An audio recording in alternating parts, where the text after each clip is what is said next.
So good afternoon everyone. So in this video, I will discuss to you what is communism. So communism is a philosophical, social, political, and economic ideology and movement whose ultimate goal is the establishment of a communist society, namely a socio-economic order structured upon the ideas of common ownership of the means of production and the absence of social classes, money, and the government.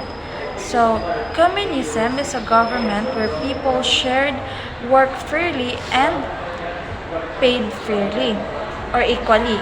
So, the word communism comes from the Latin word communist, which means shared, common, or belonging to all. So, in the fourth slide of the PPT, you can see the symbol of the communist. So, the hammer and the sickle. So, hammer represent the workers, and the sickle represent the farm laborers.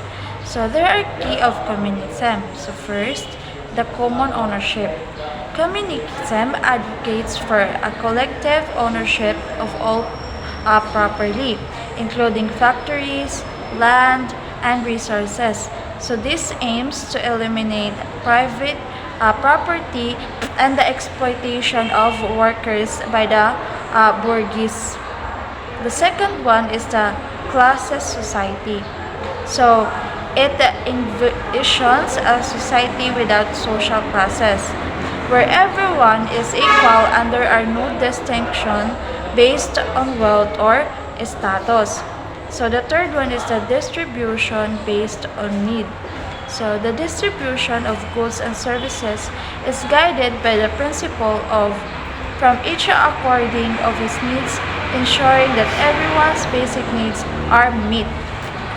The fourth one and the last is the abolition of all state. So in communist theory, the state is expected to wither away as a classes society is achieved, leading to self-governance and voluntary cooperation.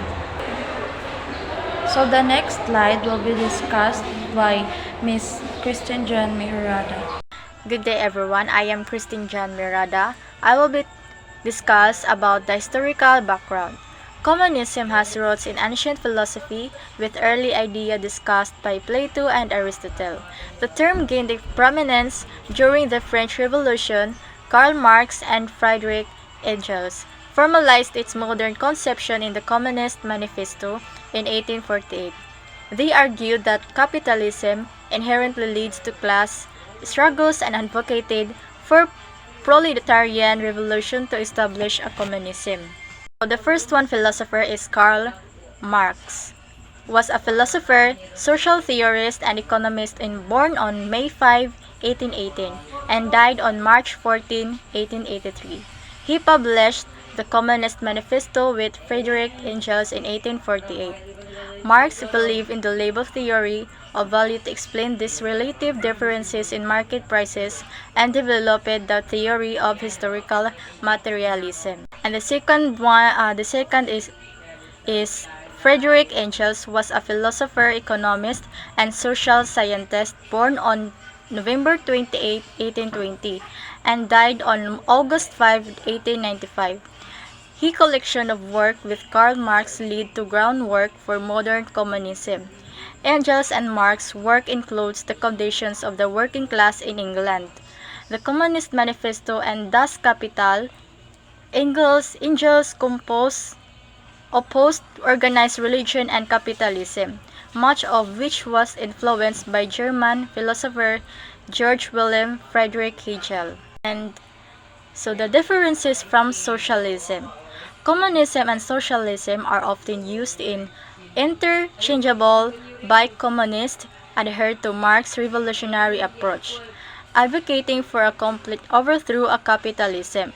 Socialism, on the other hand, can coexist with capitalism and often gradual change rather than revolution.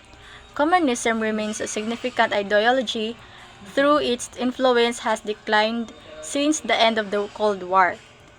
Its core principles continue to inspire movements and advocating for social and economic equality. So communism and socialism are often used interchangeable, but they differ significantly in their approach to achieving a classless society.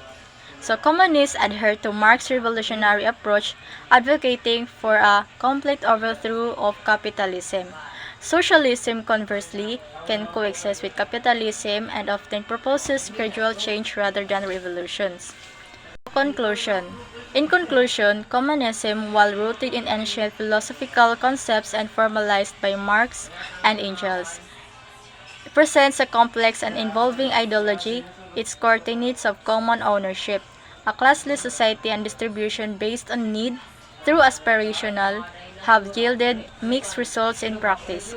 The historical trajectory of communist states, marked by both significant social change and authoritarian rule, highlights the challenges of implementing these autoplanned visions. That's all. Thank you.